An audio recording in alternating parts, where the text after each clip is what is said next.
Wow, junkguysdfw.net.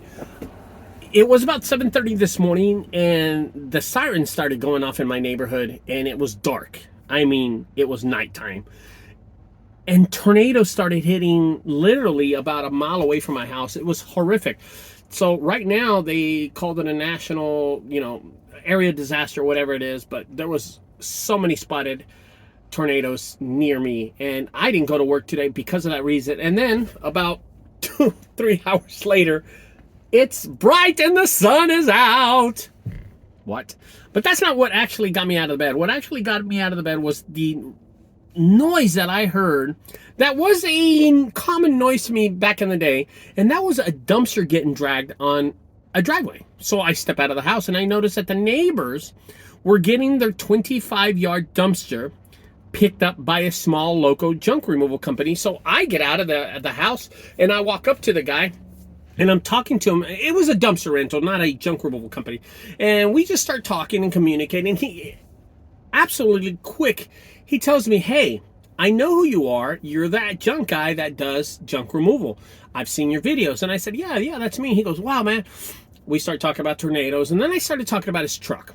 And he had a huge setup. It was a Texas Pride double axle, rated 16,000 pounds. And he was pulling a 25-yard dumpster on it, and he had a small truck. It was a Chevrolet 2500 HD. Single, I mean, it wasn't a dually either, so I was like, ugh, but it's okay. It's okay. That's not what I wanted to talk about, his truck. He was actually telling me about the business, and I kind of understood what he was talking about, but I wanted to know a little about his business. I wanted to kind of communicate with him and see how he's been doing lately. He did mention that it's a little slow lately. He has about 8 dumpsters that he can use at any time. But he said that lately business has been a little mild, okay? And I understand that. There are a lot of people are out there like that. And he also told me that you have to have a lot of dumpsters, a lot of big setups, which is the trailer and the dumpster, and the truck, to even make some money in dumpster rental. Now, I asked him, "How much do you rent your 25-yard dumpster for?" And he told me $375. And then I started thinking, I said, "So what do you dump?" He said, "Fort Worth or Aledo." If you dump in Aledo, it's $175 to dump per ton. And if you dump in Fort Worth, it's $125. So I figured he was probably dumping in Fort Worth. We didn't get into the specifics of that. But at $125, that means he's only making, what, $250 per dumpster? And how about the wear and tear and the vehicle fuel? That counts for something. It's got to count for something, especially if you're driving from Aledo. So I want to tell you guys, there's no in between. There's just no in between these dumpster rentals. If you're thinking of getting to dumpster rental, but if you own a truck and a dumpster setup, roll off, and you have 4 dumpsters, I believe you will make money. You will make money that way. You will. You will make money that way because why? You don't have big expectations to grow your business into a $1 billion business or $1 million business with your one truck and one setup. And you can actually make money that way. And I believe this guy when he told me, "Hey, I've came to realize in the year that I've been doing this is that I'm not going to make a lot of money doing this business." And I said, "I'm glad you know that." And he said, "But I can tell how the big companies do it." And I told him, I interrupted. I said, "They have a lot of trucks, a lot of setups, a lot of dumpsters, and a lot of employees. They have about 100 dumpsters that they can rent out at any time. They have a lot of advertising behind their product and their service.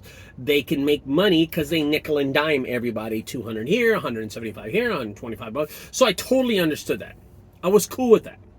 But the thing that surprised me the most when I was talking to the gentleman is he knew what he was talking about. He said, "Yeah, I came to realize that in the first year that I've been doing business is that I'm not going to make that much money in dumpster rental."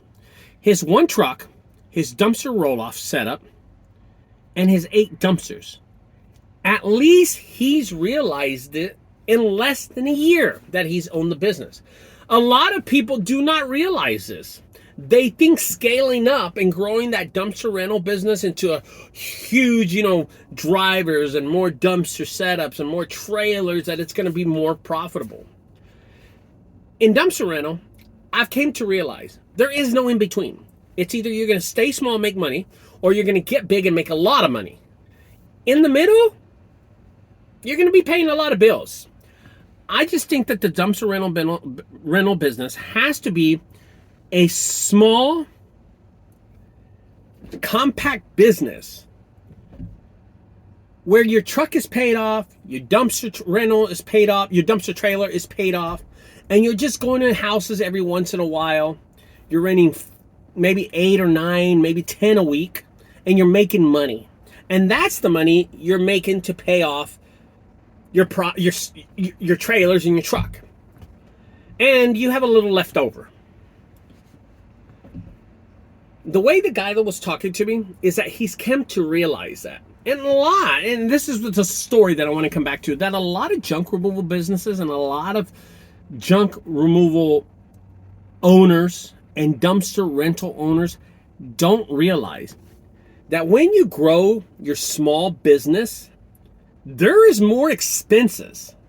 There is more takeaways.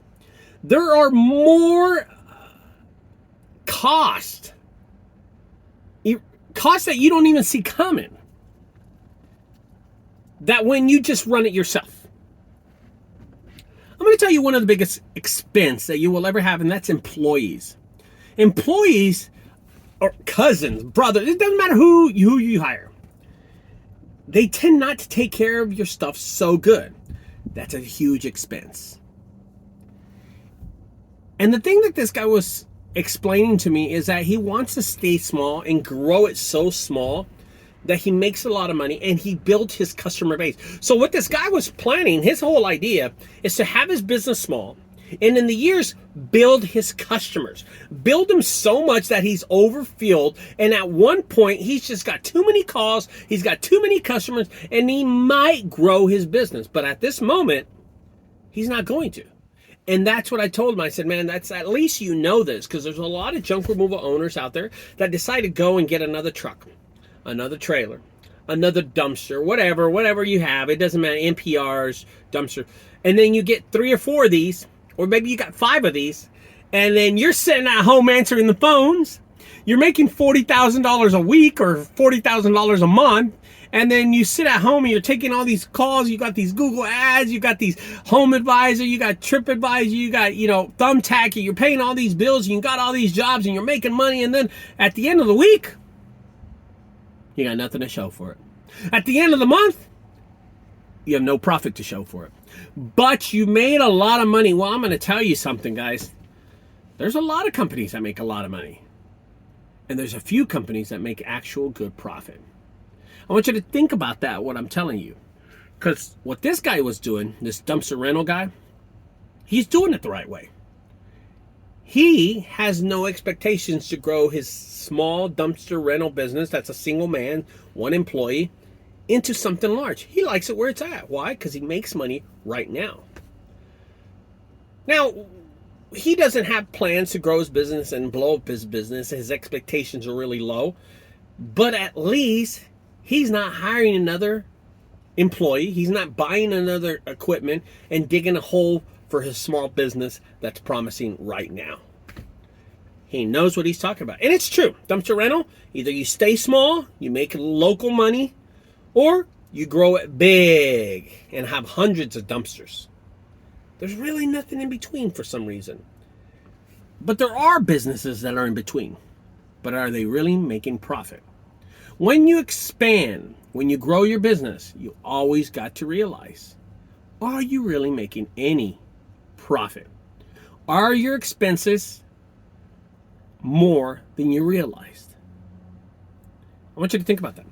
Anyway, guys, I'm going to leave you all with that. Don't forget, if you like these channels, what the hell is that? If you like this channel, subscribe to it. I'll talk to you later, guys. Bye-bye.